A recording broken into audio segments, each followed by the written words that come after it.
नमस्कार, मैं राजेंद्र कानूनगो state update में आपका स्वागत करता हूं। मेरे साथ वरिष्ठ पत्रकार, राजनीतिक विश्लेषक डॉक्टर शिशिर उपाध्याय उपस्थित हैं। आज हम चर्चा करना चाह रहे हैं इंडिया INDIA और NDA जो दो प्रमुख संगठन बने हैं, अलग अलग दल जिसमें इकट्ठे हुए हैं।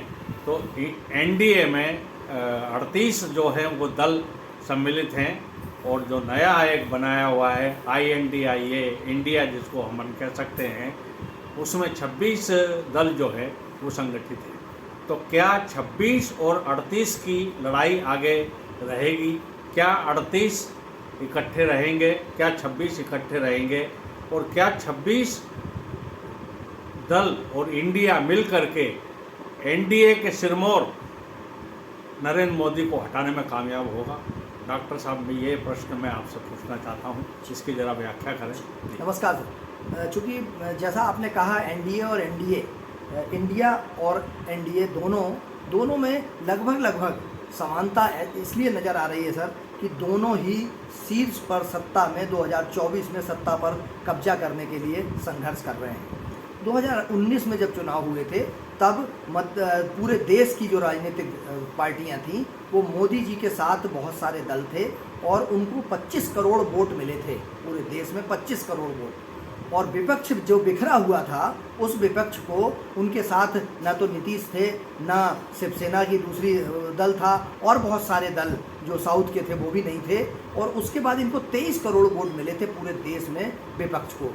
आज इंडिया जिस तरीके से कांग्रेस और बाकी सारे दल मिलकर, उसमें चाहे उत्तर भारत से के राजनीतिक दल हों, चाहे दक्षिण भारत के हों, चाहे पश्चिम के हों, चाहे पूरब के राज्य हों, यहाँ के जो लोग इकट्ठा हो रहे हैं और इकट्ठा होकर जिस तरीके से मोदी जी के खिलाफ, एक समय मोदी जी और भारतीय जनता पार्टी ने कांग्रेस मुक्त भारत का नाम दिया था, और अब लगभग मोदी और भाजपा को हटाने के लिए ये 26 दल जो एकजुट हुए हैं, इनका अपना आधार है। और अभी जिस तरीके से, अभी एक चीज़ और आपको बताना चाहूँगा कि इसमें 19 में जो चुनाव हुए थे उस समय कर्नाटका में भाजपा की सरकार हुआ करती थी और हिमाचल प्रदेश में भाजपा की सरकार हुआ करती थी। आज हिमाचल और कर्नाटका में वो परिदृश्य बदला हुआ है। उसके साथ कांग्रेस पंजाब में हुआ करती थी, लेकिन पंजाब में आम आदमी पार्टी आ गई है, लेकिन वो इंडिया के साथ खड़ी नज़र आ रही है। तो इसलिए भारतीय जनता पार्टी को नुकसान होने की संभावना ज़्यादा नज़र आ रही है। उसकी वजह सिर्फ ये है, एक बात हो सकती है कि पूरे विश्व में जिस तरीके से मोदी जी की छवि है, जिस तरीके से, लेकिन देश में क्या हालात हैं, देश में क्या हो रहा है, यह देखना, इसका बहुत हद तक ये 24 के लिए जो सारे लोग एकजुट हो रहे हैं, उसमें चूँकि मोदी जी ने ये कहा है कि भ्रष्ट लोगों की पार्टी है, भ्रष्टाचार से इकट्ठा हुई पार्टी है, लेकिन उस मुद्दे पर कोई भी जवाब भारतीय जनता पार्टी का आदमी नहीं दे पाता कि असम के जो माननीय मुख्यमंत्री हैं वर्तमान में, उनको भारतीय जनता पार्टी जब वो कांग्रेस में थे तो उनको महाभ्रष्ट बताया करती थी, और अब वो उनकी पार्टी के मुख्यमंत्री हैं। महाराष्ट्र के जिस तरीके से महाराष्ट्र के अभी जिनको मुख्यमंत्री बनाया है, कई हजार करोड़ के घोटाले का आरोप अभी जो फडणवीस जी वहाँ पे उप मुख्यमंत्री हैं, भारतीय जनता पार्टी के नेता हैं, वो और भारतीय जनता पार्टी लगाती थी उन पर।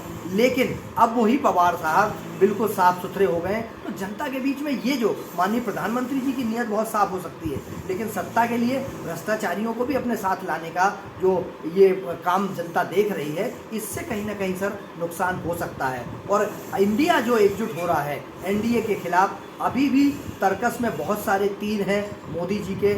एन टाइम पर, चूँकि समय है अभी चुनाव का, इस 2023 में अभी 5 महीने बचे हैं, और उसके बाद 24 में जब चुनाव होना है तो उसके 4-5 महीने रहेंगे। तो ये अभी साल भर का वक्त है, और मोदी जी साल भर में बहुत कुछ चमत्कार करने की क्षमता रखते हैं। बहुत सारे दल टूट सकते हैं, ये हो सकता है 26 जो हैं ये 26 से घट के 20 पर पहुंच जाएं, क्योंकि उनके पास जो संसाधन है, उनके पास जो क्षमताएं हैं, उसके आगे बहुत सारे दल, मैंने शिवसेना को टूटते हुए देखा, NCP को टूटते हुए देखा, उधर नीतीश बाबू के साथ ये भाजपा पहले सरकार में थी और चुनाव लड़े थे, उस समय लालू यादव जी के साथ भाजपा लालू यादव के खिलाफ चुनाव लड़ी थी। थी, नीतीश के साथ चुनाव लड़ी थी और सरकार भी नीतीश जी के साथ बनाई थी, लेकिन उसके बाद उन्होंने छोड़ दिया था। ऐसा 2-3 बार हुआ है। और जिनके साथ भारतीय जनता पार्टी ने सरकार बनाई थी सर, वो अब उनके खिलाफ खड़े हैं, चाहे अकाली दल हो, चाहे महबूबा मुफ्ती हो, चाहे नीतीश कुमार हो और चाहे महाराष्ट्र के कुछ राजनीतिक दल हों।